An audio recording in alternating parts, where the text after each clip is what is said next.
je rrit për 2 euro nominalisht. Dhe më thonë, e ke pas 1 shishe ujë dhe tash i ki 2 shishe ujë. Pasuni. Ke pas 1 shishe ujë dhe tash i ki 2 shishe ujë. Tash kalot të inflacioni.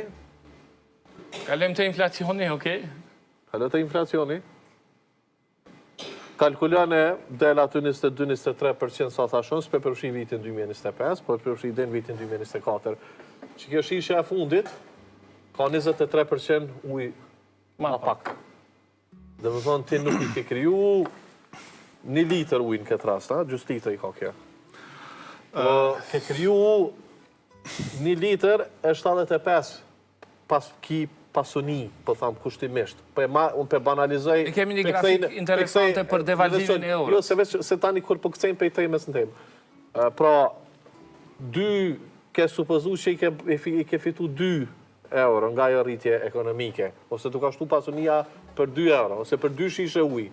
Ty nuk tu ka shtu pasunia 2 shishe të plota, për shkak se inflacioni 23% ta ka marrë, ta ka rrjedh dhe ujë aty. Ka rrjedh për gjepit, është diçka shumë interesant.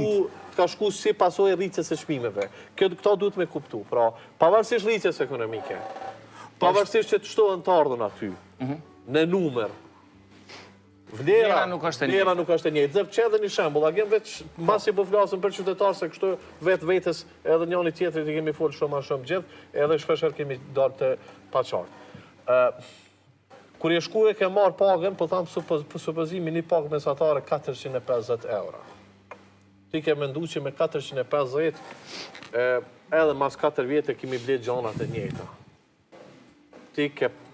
Ti ke pas, jo 450 euro vlerë, i ke pas 20% dhe më thonë dikun rrët 100 euro ma pak vlerë. Pra, ajo që e ke marrë 450 nuk u kanë 450, ka qenë 350.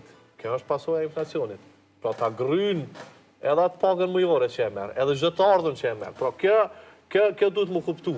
Dhe këtu na muj me bo ping-pong institucional, ping-pong politik, ping-pong të përgjedzve, po përgjedzë janë vetëm ata që bojnë politika, ata që nuk e luftojnë ka. Okej.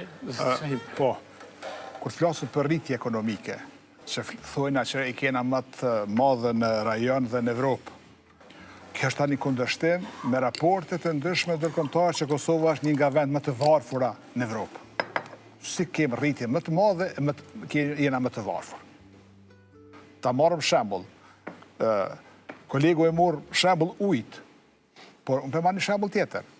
Nëse për kokë të banorit ne e kemi GDP në rreth $5.000, edhe Serbia ka 10.000. Ne jemi rrit 4% 5.000, Serbia rrit 3% 10.000. Kush u rrit ma shumë këto? Rreth 900 bjen neve... Po, prandaj ne kur të flasëm për rritje, ne duhet të flasëm për gjithë parametrat edhe të inflacionit. Ne duhet të flasëm edhe për varfrin që kemi. Dhe ne vazhdimisht Kosova ka qenë, por viteve të fundit është më së keqi.